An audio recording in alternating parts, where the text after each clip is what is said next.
Please welcome back President and CEO of the U.S. Council on Competitiveness, the Honorable Deborah Wynn Smith. Thank you, Chancellor Milliken, for your inspiring remarks. I have a question. Do you actually give all the degrees yourself to those 500,000 students when they graduate? And I signed the diplomas. Wow, a tour de force. And I want to say thank you for hosting us in this absolutely magnificent Great Hall.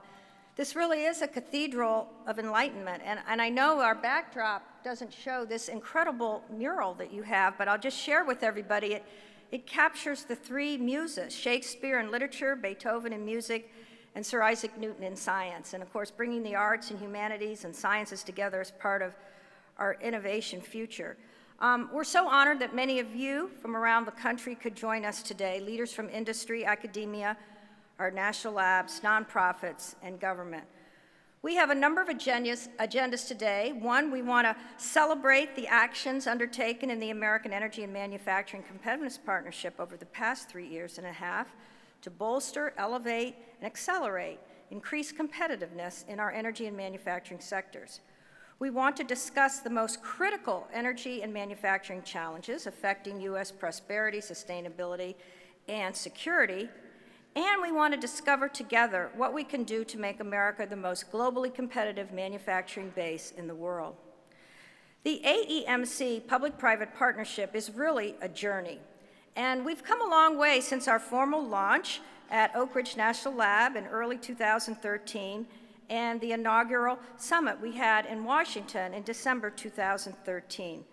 It's hard to believe, how much we've done on the journey just in terms of moving around the country, but we've completed 9 significant public-private dialogues, 3 national summits, and we've co-developed and co-created with many of you who are here today new public-private partnerships we're going to hear a little bit more about throughout the day to increase our competitiveness in the manufacture of clean energy products and to increase U.S. manufacturing competitiveness through greater energy productivity, really looking at the nexus of energy and advanced manufacturing. During this time, the world around us has changed dramatically. We all know the pace and the scope and the scale of technological change just ever accelerates at warp speed. And we've also seen, of course, a whole new set of geopolitical, economic challenges as well as national security challenges. And the global energy landscape in which all of this occurs is one that's in constant state of turbulence, transition, and transformation. One of the things that's very exciting when we look from 3 years ago today is evidenced by the fact that the cost of clean energy has really been shrinking to a fraction of what it was and is really now almost at par without subsidies. And this is very exciting. We're going to hear more about that as well today. The goals and purposes of our partnership haven't changed, and they are just as important as ever since the Council and DOE co-designed this initiative 3 years ago. But we know the United States still struggles to jumpstart our economic growth, to restart productivity, and very importantly, to develop high-value manufacturing jobs in America when we're competing with other nations around the world who are also focused on how to be leaders in clean energy manufacturing. China has, just as many of you may have read, looked at our playbook on our National Network of Manufacturing Institutes and are launching a similar program, but in the style of China on a much larger, massive scale. India's new prime minister has the Made in India campaign. Korea, Japan, Germany, others are all moving forward. And so it's very important for the United States as we collaborate and compete to remember that we have a great opportunity to accelerate our traditional leadership and heritage. It's important also to understand that every region in this country has distinctive assets, lessons to share, and we need to see how energy and manufacturing is really experiencing its change in different parts of the country and how to channel and harness this regional diversity and the clustering waves and weaving of a manufacturing tapestry through our nation. For the past 3 years, the Council and our partners in DOE have always hosted our AEMC Summit in Washington. But with our emphasis on regional innovation this year, we really intentionally chose the Northeast, a region that has gone through and continues to go through many industrial transformations with a thrust in energy and manufacturing. Indeed, the Northeast represents a microcosm of the nation, a region blessed with a deep history in America's great industrial revolution, a centerpiece in the nation's emergence as a global power based on manufacturing, buttressed by unparalleled talent and world-class research institutions, and here in New York City, truly a center of creativity and arts and global finance, and really understanding and reinventing what it means to be a global urban 21st century innovation magnet. But at the same time, the region has been at the forefront of a technological and economic tsunami that's really shaping what it means to be a manufacturing power, with many of the jobs and other challenges that I have alluded to.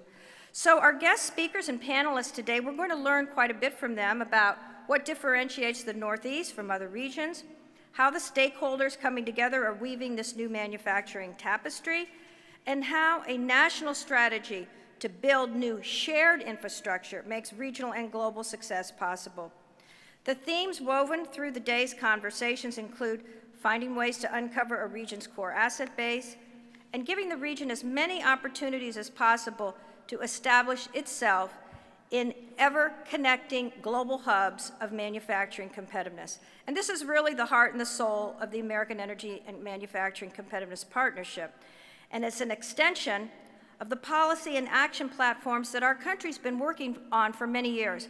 I'm very proud to say that 2016 is the 30th anniversary of the U.S. Council on Competitiveness, established to respond to the rising trade and technology competition from Japan and West Germany, and the very significant traumatic loss of global market share in U.S. high-tech industries. And the issues we face today in energy and manufacturing, while they are different in scope, they are somewhat similar in the impact on our economy and national security. Because in order to be a leader in technology innovation, we have to make things, and we have to make things not just in the startup world, but in the scale-up world. So in many ways, this is a back to the future story. Let's just look back a little bit 30 years at the US semiconductor industry, along with automobiles and machine tools and other critical industries responsible for unprecedented global wealth creation, the standard of living that created the middle class. We really faced a mortal threat. Our inability to overcome common manufacturing issues. You all remember the deficit of quality in our production system and other negatives in our overall process engineering meant that we were not just at the risk, we were being overtaken by other production economies. And we learned quite a bit from that, and today quality and all those issues are table stakes. But this was coupled also to pervasive industrial protectionism, to unfair trade practices. I remember when President Reagan put the potential dumping orders on Japan that would stop any entrance of a Japanese product into the United States because of third country dumping of semiconductors. We faced also intellectual property theft and forced technology transfer. But the nation rallied and we looked inward and we decided we really needed to have new models of collaboration, new partnerships. We created a historical gathering of stakeholders from industry, academia, and labor to create the Council on Competitiveness. And at the same time, we began to undertake some grand experiments that were new public-private partnerships to create a national strategy. So I say this because, again, looking back 30 years and where we are today and moving forward, this was a time of tremendous policy innovation and ferment and new partnerships for the first time between industry, academia, labor, and our national labs. Let's not forget, it was the Department of Defense and the Department of Energy that came together with the White House and the whole private sector to create Sematech, to solve common manufacturing problems facing the industry and to reestablish the industrial base that could rebuild competitiveness. And interestingly enough, I know there's discussion underway to look at a Sematech 2.0, given the fact that we've really come to the end of Moore's Law and the need to move beyond silicon in the microelectronic space. But the success of Sematech built on other innovations of government leadership and private sector engagement. The Bayh-Dole Act that enabled intellectual property for the first time to be commercialized coming out of academic research. Our national laboratories and the leadership on our 1986 and 1989 technology transfer legislation, unleashing a whole plethora of partnerships with our unique national laboratory system. So today, coming fast forward, our partnership has really also revitalized this need and imperative to co-create and co-invest in a new wave of strategic partnerships. And as I look back over the past 3.5 years, let me say it has been a tremendous privilege and honor to work on developing and co-creating and implementing this initiative with Assistant Secretary for Energy and Efficiency Renewable, Dr. David Danielson, and his fantastic team, as well as the council staff. And I want to recognize in particular our Executive Vice President, Chad Evans, who's played just a seminal role in this, as well as our other colleagues. Again, we're shaping a new wave of innovation in the United States at the nexus of energy and manufacturing. This, we hope and believe, is going to accelerate growth, perhaps really lead to new structural productivity growth, and also ensure that we're beginning to train the workforce for the 21st century jobs and leave behind the jobs of the 20th century. It's clear that America is going to show the world a new way to manufacture. We've talked a lot about the technological revolutions over our partnership, and we will today. Everything from the automation and sensors and the digitization of the digital and physical world coming together, 3D additive, advanced materials. You all know this, the Internet of Things, which in many ways is the Internet of everything. But at the same time, we understand that no company, no institution, and no sector of our economy could do this alone. We have to come together. So it's my distinct honor to introduce my friend and my partner and my esteemed colleague, Dr. David Danielson, to give some framing remarks and also to share with us the highlights of what we've accomplished together and where we are going in the future. Many of us first met Dave and worked closely with him when he served as the first program director at ARPA-E. He brought his business acumen and experience and track record from MIT and as a venture capitalist with General Catalyst Partners. He's a very distinguished academic research scientist background from MIT and California, Berkeley.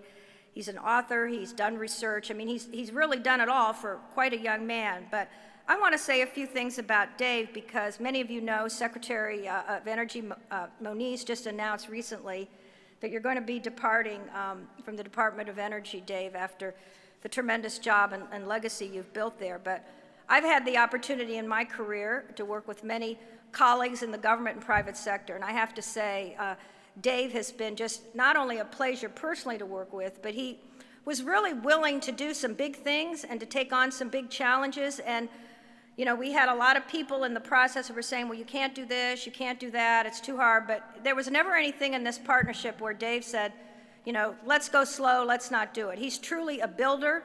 He's built a tremendous legacy that I know will continue to go on. And everything from his clean energy manufacturing initiative, the Lab Corps, bringing high performance computing, definitely from the labs into the manufacturing arena, the smart grid work, the National Materials Network, the list goes on, and of course his leadership in a number of the National Manufacturing Institutes. So Dave, we started our project together with a seminal report, The Power of Partnerships, and I want to say that you have really demonstrated in reality the power of partnerships through the AEMC. Thank you so much for your leadership, and we all wish you well in the next stage of your professional career.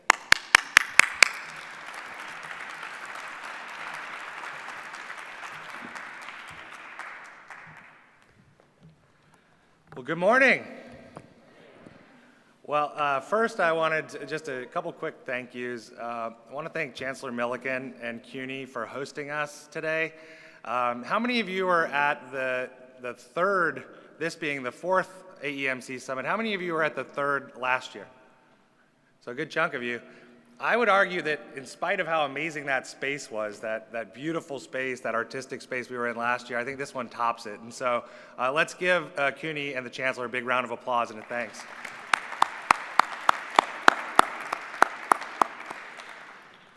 Also want to thank the folks who really made today possible, particularly Courtney Hinkle from our Clean Energy Manufacturing Initiative team and Chad Evans from the Council for putting today's event together. Let's give them a round of applause. And I also want to call out some, nothing happens without great leadership, and it's really been within my organization some critical leaders who have made what we're going to talk about today possible. So I'd like to thank Mark Johnson over here, our Advanced Manufacturing Office Director, Ruben Sarkar, our Deputy Assistant Secretary for Transportation, and Eli Levine, the Acting Director of our Clean Energy Manufacturing Initiative, for their great work. And finally, I want to recognize this partnership with the Council, the American Energy and Manufacturing Competitiveness Partnership. I've said it before, and I'll say it again. I can't believe what we've achieved together over the last 3 years. Sometimes, when I count I have to kind of recount a number of times. It seems like it should have taken us longer to do what we've done together. And so I really want to thank Deborah for her vision and leadership, and her whole team for making this partnership what I believe to have been the most successful public-private partnership that the department has had in many, many years. So Deborah and your team, thank you very much. So let's step back and look at the big picture for a minute. We have really taken it in the teeth from a manufacturing perspective in this country over the last few decades, right? We have to be candid about that. That's kind of ground zero. That's a fact. And it hasn't just been in the kind of commoditized goods, but it's been in advanced technology products as well. And so many would say, well, should we just give up? And I think with our partnership, we said absolutely not.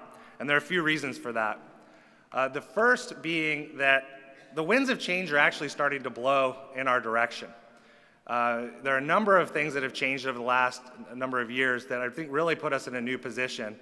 There are four major drivers. One is this newfound understanding and really an acceptance by industry and the innovation community here in the United States and around the world that you can't just separate innovation and manufacturing. I think many people said, well, the United States, we are the world's innovators. We are leaders in innovation. We'll just do that and everyone else will do the manufacturing. But I think what's been really realized as products become more and more advanced and complicated, that we can't do that. We need to lead in manufacturing and innovation. There's a link. If we want to keep our innovation edge, we have to keep our manufacturing edge. And so that's something you're seeing. I think just an illustrative example is General Electric moving its headquarters from Connecticut up to Boston, and their focus on industrial, I think, is a real example of this realization by the private sector. Secondly, we've seen an unprecedented boom in shale gas production, in part due to long-term research and development investments by the Department of Energy over many years that is creating this amazing competitive environment for a lot of heavy energy-intensive manufacturing in the country. We're also seeing pretty rapidly rising wages overseas, making us a more competitive destination in terms of manufacturing. And then finally, we're seeing a pretty dazzling array of new advanced manufacturing technologies that are on the cusp of introduction into the market in meaningful ways. At the same time, we see another important mega trend around clean energy and basically a clean energy revolution happening globally. And it's something that we've been investing in at the department and many of us together over a few decades on the innovation side of things. But for the first time in the last few years, we've seen a rapid rise in global clean energy markets. And so I think looking at 2004, we had 60 billion, and just last year passed 300 billion. And as a wide array of the clean energy technologies, whether it's electric vehicles, wind turbines, solar modules, LEDs, dozens of other technologies, as those approach or actually pass the threshold of cost competitiveness, this is going to go from a 300 billion set of markets into a multi-trillion annual set of markets. So there's a huge megatrend happening here and a huge opportunity for us. And so what we really believe at the department and through these partnerships, both the AEMC partnership and our Clean Energy Manufacturing Initiative, that really this global clean energy revolution really represents a generational opportunity for us to rebuild our manufacturing strength as a nation. And that's why in March of 2013, we launched the Clean Energy Manufacturing Initiative almost 3 years ago exactly. And as you can tell, and as Deborah said, the council has been with us there from the beginning. You can see Deborah hiding behind me right there. We're there with Governor Haslam, and perhaps even more interesting is this was at Oak Ridge National Lab, and Tom Mason, the director, is a little bit behind the governor. And then to his left is Martin Keller, who was at Oak Ridge leading a lot of manufacturing activities and is now the new director of our National Renewable Energy Laboratory. So a very fortuitous event and launch that we had there. But this was basically our us putting a stake in the ground that the Department of Energy is going to make manufacturing and manufacturing competitiveness a major focus 3 years ago. And that, at the same time, we launched our AEMC partnership with the Council. And I've really been blown away by how active we've been. Here's a map of all of the events and dialogues that we organized, more than a dozen dialogues, really diving in on, okay, so we put a stake in the ground, but what do we need to go build? What do we need to go do to capture this generational opportunity for the United States to rebuild our manufacturing base by leading in clean energy manufacturing? And we actually engaged more than 2,000 American energy manufacturing leaders in this process. And what we came away with was some really great insights on what we needed to do. So there are really 3 areas that were identified as mission critical for us to get after through our Clean Energy Manufacturing Initiative and our AEMC partnership. Really informed, this is by leading manufacturing executives, leaders from the innovation community, national lab directors, university presidents, and leaders from labor and other sectors as well. The first was that we needed to build some more manufacturing competitiveness intelligence. Usually when we launch a new initiative, we have a very quantitative, bold goal. And when we actually started looking at what should our goal be for the Clean Energy Manufacturing Initiative, we quickly learned that no one's even tracking this stuff globally at the level at which you really need to. So that was the first thing that we identified as a need, really a foundational need. We need to know what our current position is, what the trends are, where we can win, where the opportunity is, and do that in an analytically based way. Secondly, after those decades of kind of decay in our manufacturing innovation ecosystem, we really needed to rebuild America's shared manufacturing innovation infrastructure. And then our national laboratory system, 30,000 researchers strong, that the Department of Energy manages, we needed to unleash the full potential of these amazing capabilities and facilities for the nation onto the manufacturing innovation challenge as well. So these are really 3 things that guided us from the very beginning. So the first thing that I'd say the foundational thing that we've done is under the leadership of Jill Engel-Cox, who you'll hear from in a few moments, we established a first-of-a-kind new center, the Clean Energy Manufacturing Analysis Center at the National Renewable Energy Laboratory. And here's just one example of the kind of data that we're gathering, showing trade flows in lithium-ion batteries, just as an example. But actually, we've put out 4 or 5 reports really identifying what, in each part of the value chain for a number of important clean energy technologies, who has the market share today, who has the minimum sustainable price advantage and why, and where are the opportunities for us to innovate and take action to lead in different parts of the value chain.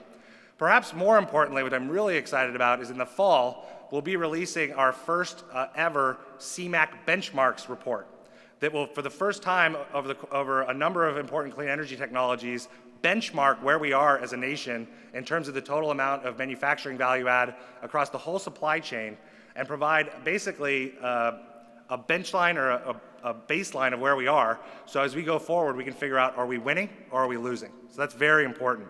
Very excited about that foundational analytic element of what we're doing. Secondly, we have really made it, I'd say this is probably the core pillar of what we've done, is we've really invested in building the shared clean energy manufacturing innovation infrastructure in this country. The first and probably most important element that we've built is we've been key players at the Department of Energy in building the President's National Network for Manufacturing Innovation. The President's vision is to build 60 of these world-class manufacturing innovation institutes all around the country. This is $70 million of funding from the government, $70 million or more from the private sector, bringing together dozens and dozens of partners to establish and really build American leadership in critical emerging advanced manufacturing technologies related to energy, in particular for the ones that we're funding. By the end of the administration, we will have launched 15 of these. The Department of Energy will have supported and launched 5 of these. And so this is something that I'll talk a little bit more about, but this is a big deal and something that we've made a ton of progress on in just the last 3 years. A second key pillar is really focused on our national laboratories, where we will have established 2 and hopefully 3 manufacturing demonstration facilities centered at our national laboratories. And this is really establishing and unlocking the potential of our national laboratories around emerging advanced technology areas as well, which I'll talk about in a moment. And finally, a major third pillar that we've built is in our engagement with the private sector and with the council and with AEMC partners, the advanced materials was identified as a huge opportunity area for this country. And so we've established a new model for investing in this area, a new network of consortia called the Energy Materials Network. And these are, I'll talk to you more about this in a moment, but these are really establishing 5-year, $50 million advanced manufacturing materials innovation facilities led by our national labs that are going to bring in a whole bunch of other players and really apply this materials acceleration or materials genome approach to making sure the United States leads in the development of the materials of tomorrow. And if you actually add it up, we will have invested or committed to invest more than $1 billion over the last 3 years in rebuilding this manufacturing innovation infrastructure, which is a significant investment and I think is going to really put us in an exciting position as it relates to our competitiveness in clean energy manufacturing innovation. I want to talk just about a couple of examples of our manufacturing innovation institutes. The first one we launched, which has a special place in my heart because I got to fly down with the president on Air Force One when we announced it at North Carolina State University. One thing that's interesting is that no one wears a seatbelt. You know, everyone's just kind of walking around when it takes off and when it lands, which I thought was kind of interesting. I guess that's what happened when you have your own plane. So this is an area that is emerging and exciting. You know, as we continue to electrify our economy more and more, power conversion is becoming more and more important. And traditionally, we've used silicon-based materials to do that. But it results in expensive, clunky, not very dynamic power conversion. So we're now moving to a new approach based on a new set of semiconductors called wide bandgap semiconductors, silicon carbide, gallium nitride. And so we've established this PowerAmerica Institute, led by North Carolina State University down in Raleigh, North Carolina. And they're seeking to reduce the cost of this new technology by 5x to the point where it will be directly cost competitive with the technology we have today. These power conversion units are 10 times smaller, dramatically more efficient, and can be much more cost effective. And we're already having a couple of exciting early wins. You'll hear from Dean Jones from John Deere, for example, who's going to talk about how they're introducing this technology into their line of tractors and equipment for dramatic efficiency gains. But the opportunity is across the board. The internet router of the grid is essentially going to involve power electronics. Today, 70% of the electricity used in industry goes through a motor of some kind. And almost all of those motors are basically on or off. It's shocking when you learn this, that they basically connect it up to the mains and it's on, and if you want to slow it down, you put a brake on it. So 70% of that electricity that's going into our manufacturing sector is being braked and basically just completely wasted. If we can make this technology work, we'll be able to do variable speed drives that will completely eliminate those losses of 70% of the electricity going into the manufacturing sector. So this is something we're very excited about. You also hear about a very important new facility we've launched with XFAB that is providing an open capability for small businesses and companies all around the country to build their devices at an open foundry, which is going to be a game changer for cost reduction. The second institute we launched is in the area of advanced composites, IACME, the Institute for Advanced Composites Manufacturing Innovation. We're lucky to have Craig Blue, the director of this institute, with us today. And here the vision is to dramatically reduce the cost by at least 50% of advanced composites mainly for lightweight applications, where you can get the strength of steel at dramatically lower weights and you can get dramatically more efficiency. We're looking at lightweight automobiles to achieve the aggressive CAFE targets, next generation longer wind blades, and high pressure storage for natural gas vehicles and for hydrogen powered vehicles. The vision is to go from where today you have to make a part in an oven over many hours to basically stamping out these parts in seconds like we do in the automotive industry today. This is a very exciting institute with more than $250 million in total funding over 5 years, and they've already grown to more than 130 members. And going forward, we have 3 that we will be launching formally this year, 3 more for a total of 5. Our Smart Manufacturing Institute awardee will be announced in June. This is really applying advanced modeling, simulation, and information technology to the manufacturing environment to dramatically improve efficiency and productivity. We just released a funding opportunity for a new institute topic in the modular chemical process intensification area. The vision being, instead of having to build massive plants to achieve economies of scale and cost and efficiency, to be able to do that at very small modular scale.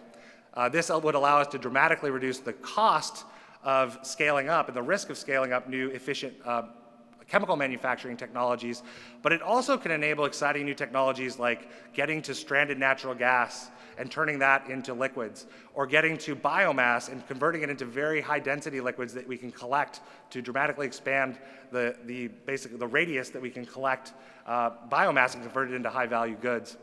And then finally, we just put out the topic announcement. The funding opportunity will go out in the very near term, but the topic of sustainable manufacturing. And the vision here is, a large fraction of industrial energy goes into making energy intensive materials. Think metals, chemicals like plastics, paper, and other high energy intensive materials. A lot of that goes into landfills. So a huge amount of our energy is just being wasted.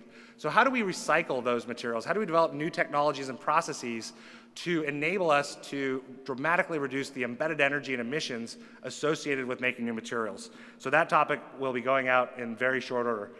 So 5 of these, 15 by the end of the administration, with a goal in the long term towards 60. Now, when it comes to our labs, we've established a new model, this manufacturing demonstration facility model. At Oak Ridge, we've established a world-class capability in 3D printing. At Livermore National Lab, led by Livermore but with other partners, we've established an open source capability where companies can access high-performance computing for manufacturing.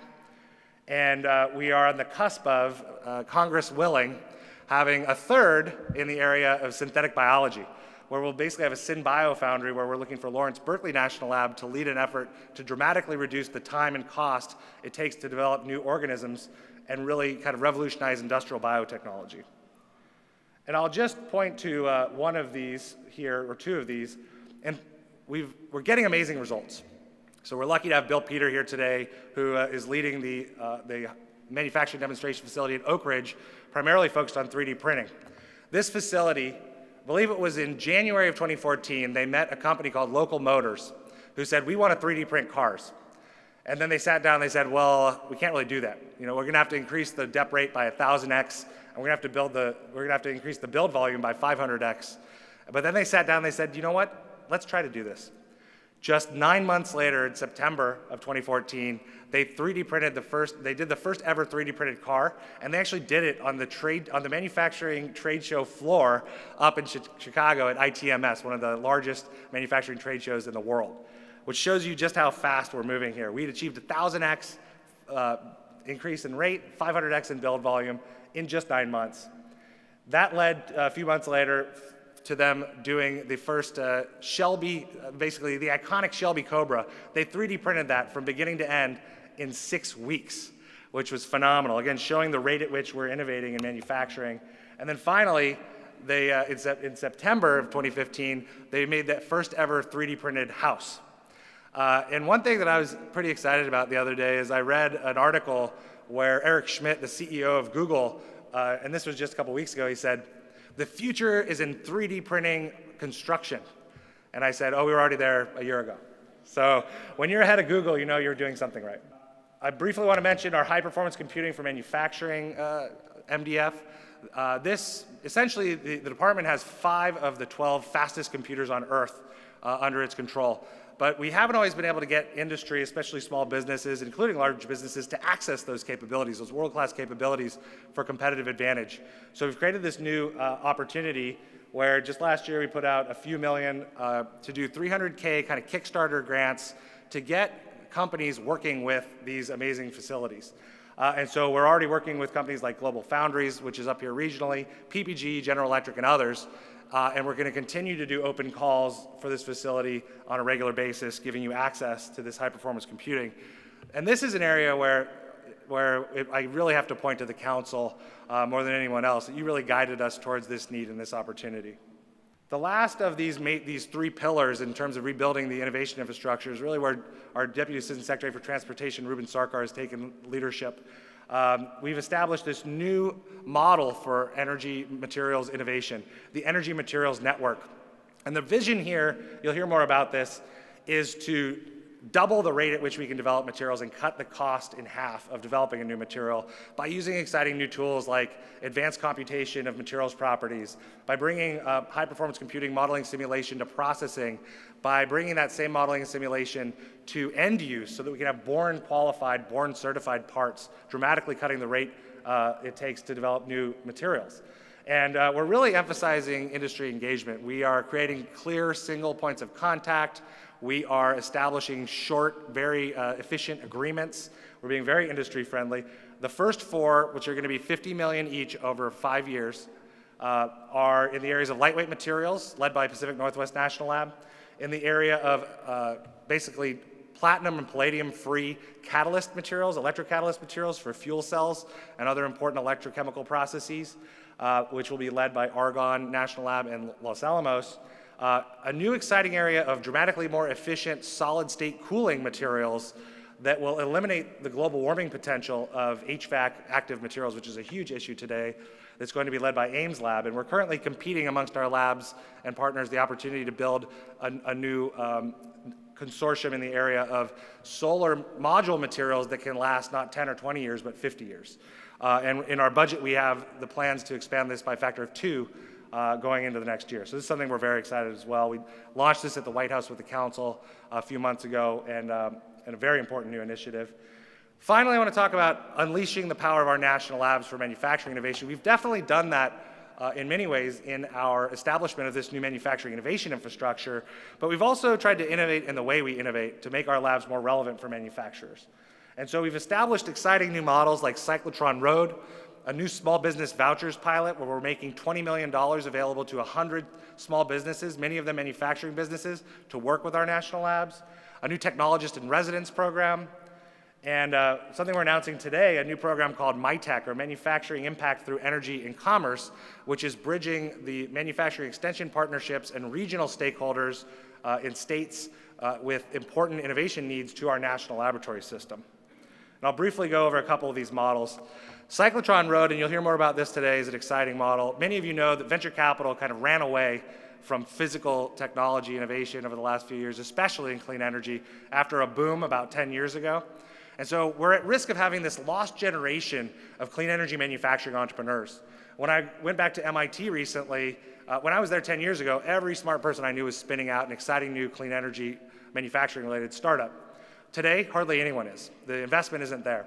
So we've created this new program to spin in top entrepreneurs doing clean energy manufacturing technology innovation and development out of PhDs or postdocs into the national laboratory. And so we're piloting this at Lawrence Berkeley National Laboratory, and this year they'll support 12 teams, almost 20 innovators. They provide them with a stipend, a salary, and with seed funding to work with the lab over 2 years to see where they can take this technology. So it's really creating a home for this next generation of entrepreneurs in clean energy manufacturing where none exists today in many ways. I'm excited to tell you that we expect to expand this to 3 more national labs over the next year. And imagine if you did this at 10 labs. You're looking at something like 100 plus brilliant entrepreneurs that you're supporting in these national labs at any given time. That's a game changer if you ask me. So this is something we're very excited about. You'll hear more about it today. The Technologist-in-Residence is a great opportunity for large companies to establish long-term strategic relationships with our national labs in the manufacturing area. And the vision here is that we competitively award funding to pairs of leading technologists to, over the course of 1 or 2 years, basically be in residence in each other's facilities, either at the manufacturing sites of the company or at the national lab capabilities, to really design a long-term partnership. We've seen this work once before, many years ago, where Chevron and Los Alamos National Lab have this huge, comprehensive, important partnership that is really important to the company's competitiveness. We want to expand that to many more companies. In our first round, we did this with Cummins, looking at they're a combustion-oriented company. How do they think about how to integrate batteries into their new products and their new models? Alcoa is doing additive manufacturing with Oak Ridge. And Procter & Gamble is looking at a broad array of sustainable manufacturing challenges with Los Alamos. And right now we have an open call for proposals for companies like yours to partner up with the labs and do this, and we'll have the opportunity for you to partner with the labs through this program on an ongoing basis. And finally, I'm proud to announce a new program that we just launched, a pilot called Manufacturing Impacts Through Energy and Commerce, MyTech. This is the first time we've really partnered up with the Department of Commerce, Department of Energy in a very meaningful way, where we've selected some pilot states who've identified some key areas of manufacturing innovation where they want some help from the national laboratories, and then identified 2 national laboratories, Oak Ridge and the National Renewable Energy Laboratory, and we're putting together the manufacturing extension partnership organizations within these states who have relationships with hundreds of small businesses in touch with our national labs to basically build bridges and build new partnerships between our labs and small businesses around the country. So this is something we just launched in the last week or so, and we're excited to see how it goes. So I think so that's a lot of activity. We're doing a lot, we're investing a lot, but are things moving in the right direction? Is this working? That's a really important question. And I think that, through our Clean Energy Manufacturing Analysis Center, we're going to learn more and more about that every year. Are we going the right way, the wrong way? And we can adjust. But if you just look at some of what's happening, I think it's pointing in the right direction. We're lucky to have Frank Van Mierlo, the CEO of 1366 Technologies, with us today, who we'll hear from. They've announced that they're going to build a solar wafer, cutting-edge solar wafer factory in upstate New York. We also have seen Solar City make the commitment to build a gigawatt factory here nearby in Buffalo, New York.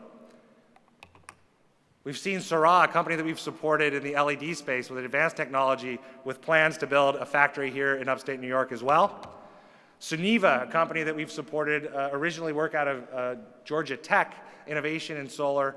They announced over the last year that they're going to be moving jobs back from overseas to Michigan to scale up their advanced technology in manufacturing. Many of you know the Tesla story, the Gigafactory for batteries that's going to be built. It is being built in northern Nevada. And then finally, one of our Recovery Act investments, where we did 50-50 cost share in building new manufacturing capacity in batteries. This is a plant up in Michigan that Exalt Energy is running. They've landed a $1 billion contract to sell lithium-ion batteries to China, to Chinese bus companies. So we're actually making it here and selling it there, which is really exciting to see. And then finally, I think you'll hear a little bit more about this from our colleagues at Deloitte, but I think the winds of change are blowing in our direction and things are moving in our direction. And this is the Global Manufacturing Competitiveness Index that is put together by Deloitte and the Council. And what we've seen is going from 2010, where we were really rated at 4th globally in terms of where we are from a manufacturing competitiveness perspective.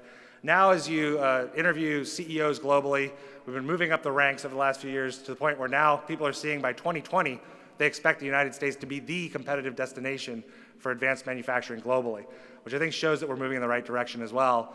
And I hope that what we've done together has played at least some small part in moving us in that direction. But we have to admit, hey, I'm out the door at the end of May. I'll be moving to the private sector. I've been blown away by what we've been able to achieve together over the last 3 years. But if you look at what's going on, we are just getting started. And so it's really going to take a multi-decadal effort to get us where we want to get. And I'm confident that if we continue partnerships like the AEMC partnership and the Clean Energy Manufacturing Initiative going into the next months and the next years into the new administration, I have no doubt that we can and will be the nation that wins more than its fair share of the trillions of dollars of manufacturing value added that is going to be there as we transition to a global clean energy economy. So thank you very much for being here today, and I look forward to some great discussions.